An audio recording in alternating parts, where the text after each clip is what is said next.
I don't think I need to introduce the gentleman seated to my left. Between us, we have 9 NHL All-Star appearances. We've scored over 500 goals together.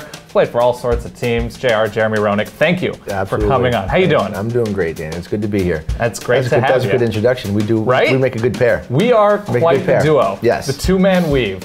That's, now that I hear myself say that out loud, it's a very strange phrase. But what are you going to do? I still like it. All right, we are now a day removed from the NHL trade deadline. To you, right off the bat, who are the big winners and losers? Well, for me, I think Anaheim really improved their team. They brought in some quality hockey players that will make an impact right away.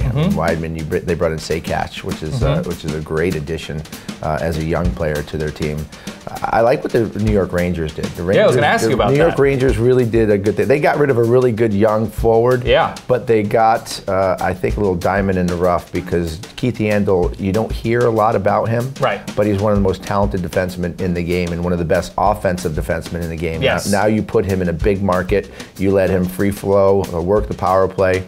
He plays very much like a top quality forward, although he's a defenseman. That's exactly what the Rangers need is a little bit more offense coming from their defense. Sure. So I like that, and I like what Chicago did. I really think Chicago strengthened their middle lineup, bringing in Vermette, Kimmo Timonen, I think is going to be really good. When healthy, so, I like what they did. So I think those three are probably the winners for me. You're okay with a team like the Rangers really mortgaging their future. They don't have first or second rounders for the next 4 years because bringing in Yandle, and it seems like they're all in on this year. They're confident. It seems to you confident that they're getting back a healthy Lundqvist? Well, I mean that's the big question right now because his injury could be a 3 or 4 month ordeal. Right, it's a rare one, yeah. And they're being very quiet about it. He hasn't been skating. That concerns me. Right. And it's already been 5 weeks.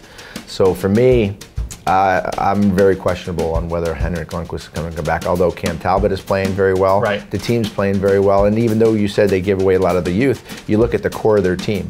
Their core of their team is at the perfect age where they can withstand 3 or 4 years of not getting high draft picks. The only guy who's probably going to be leaving in the near future would be Marty St. Louis. Right. Everybody else, you have Nash is still in the prime of his career. You have Stepan's in the prime of his career, as is Kreider, as is Brassard. So you have a lot of key, and they just signed Zuccarello, which I think is a great move, not losing him. You look back in the defense, Stahl's still really young. You got Girardi, who's getting a little bit older, but still has legs underneath him. And if you're going to be without Lundqvist, have goal scorers. Yeah, exactly. So I think that team is really set. Yandle is still very young and still at the prime of his career, so they can withstand not having draft picks for a while. All right, the Kings have won 2 of the past 3 cups and really on the fringe of the playoffs right now. A lot of losses on defense. Voinov with Alec Martinez and his injuries. Are you happy with what they did at the deadline? And is it a matter of just like tired legs after three long years? Is there anything they need? They have played more hockey than any team in the National Hockey League for the last 3 years. That's a fact. However, they know how to win when it's time to win. I mean, it looked really bleak for them a month ago. All of a sudden, they run off 8 straight. They get themselves into the playoffs.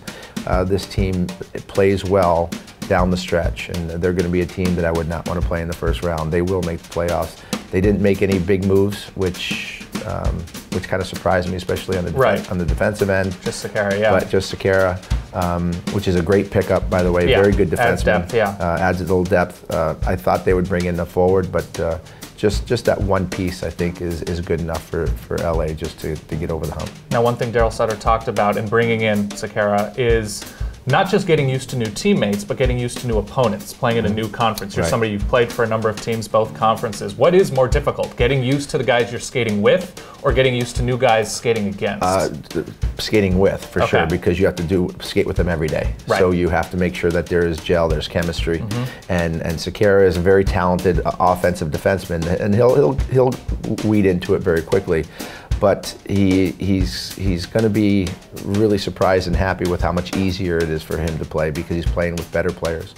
He's playing with a better team, he's getting more support, and he's going to be winning more hockey games. It makes it more fun. So I think Sekera is going to fit in very nicely and play a lot better because he's going to enjoy playing a lot more. Makes sense. A couple of teams at the top, Nashville and Montreal, didn't do a ton, perhaps other than adding some depth, some needed depth. Are you happy with them not going flashy at all and what their status is going into the the playoffs? I love what Nashville did. They brought in some players over the last couple weeks that secured their core of their lineup.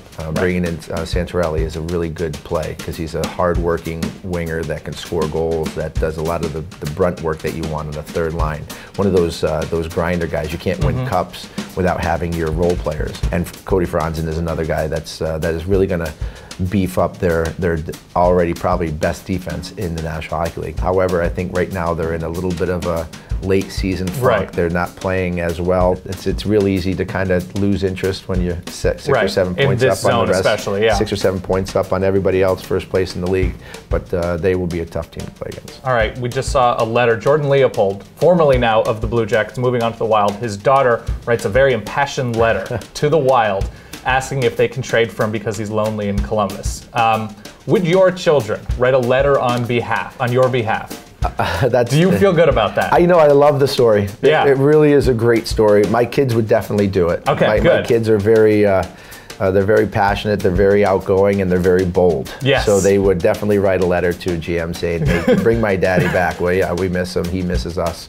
But I think it's a good story. Yeah. I think it's a good story, the fact that it actually happened, and that Jordan's going back to Minnesota for his second stint. Absolutely. Now, you're involved with a program called Hockeyville, which is, of course, trying to bring terrific facilities to hockey rinks all over the place. What are you doing with them, and what can we look forward to? Yeah, this is a tremendous competition going on. Kraft Hockeyville has been around since 2006, actually. It's been up in Canada since its start. It's given away over $1.6 million to local communities across Canada.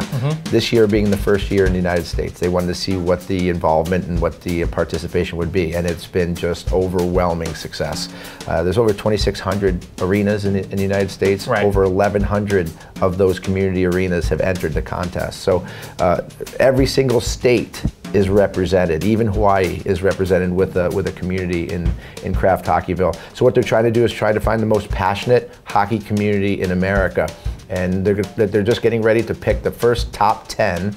You have it till March 18th to get into your entry. And then they pick the top 10. And then from the top 10 communities, they're trying to find the most passionate. But all in all, they're going to give about $425,000 to local arenas. And the winning community is going to win $150,000 to pump into their local arena and their programs, and going to have the chance to host an NHL preseason game in that arena that's going to be aired on NBC Sports Network. So a lot of good reasons to get involved, but even more so, Kraft Hockeyville is putting an emphasis on youth hockey in America and getting as many kids to be able to play hockey and giving them better environments and better arenas to be able to do that. And so it's a really great competition. It's been an overwhelming success, and my thanks to Kraft Hockeyville to do that. You know, to put your entries in, you can go to Kraft Hockeyville USA or just go to their Facebook page, krafthockeyville.com. Nice. So a lot of good reasons to enter your community and show them why your community is the most passionate. And you grew up playing in rinks all over the East Coast as a youth hockey player. When you finally build your Mecca 2 hockey, when you finally build your rink, your arena, let's call it Rowville? I don't know. Yeah, that's sounds good. Rowville. What, and you're sitting on your hockey throne in that arena, what features are you customizing your rink with?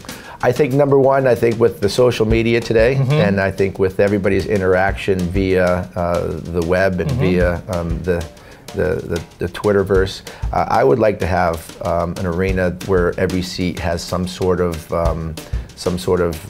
connected device that you can have interactive games with people around the rink, conversations with people around the rink, maybe even conversations with people that are in the organization that might be down on the ice, where people can literally tweet. You want people tweeting GMs mid-game? Why not? Tell them what they think. Why All not? right. This is a whole basis of professional sports is built around fan base coming to watch. Yep. And if fans can't have their say or their questions or their input, then they're not really being utilized the way that the professional team should use them. We're going to have the first ever trade via fan. A fan is going to trade away Sidney Crosby accidentally via Twitter. But I think an arena that has the ability to have a device where you sit down, you can order food, you can order merchandise, you can tweet other people. I wish we had that here. You can enter contests during the game.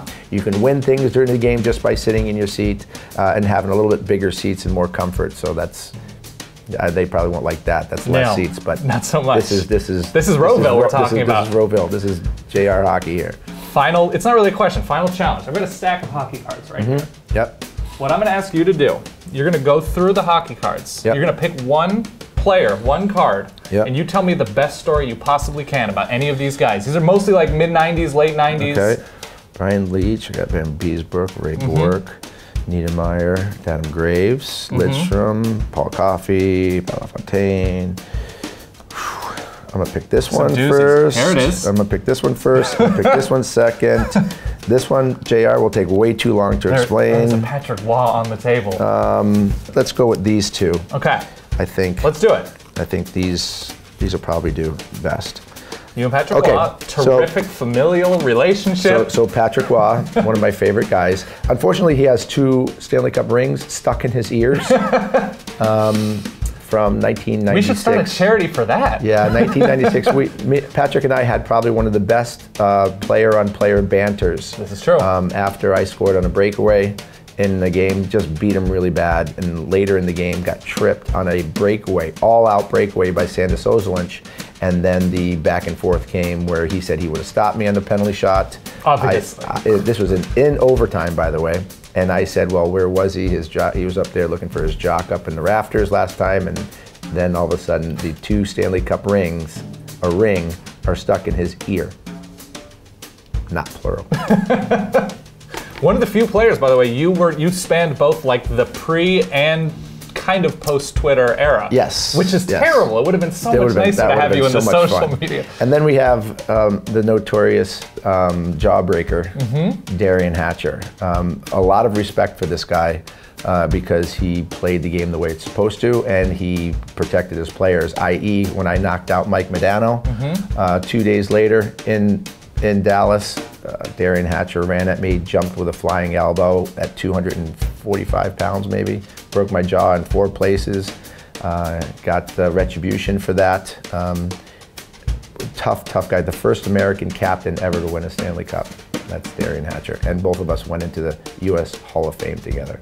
And between you and Modano, over 1,000 American goals. That's right. I would have played, just so you know, I would have played hockey the wrong way. If the wrong way is cowering in fear and possibly crying in the corner, like, please guys, no! There's a lot of pain. Yes, yeah, there's a lot of pain. That would have been my way. All right, Jeremy Roenick, JR, thank you very much for your time. Everybody check out Hockeyville and follow this gentleman on all of the social media platforms.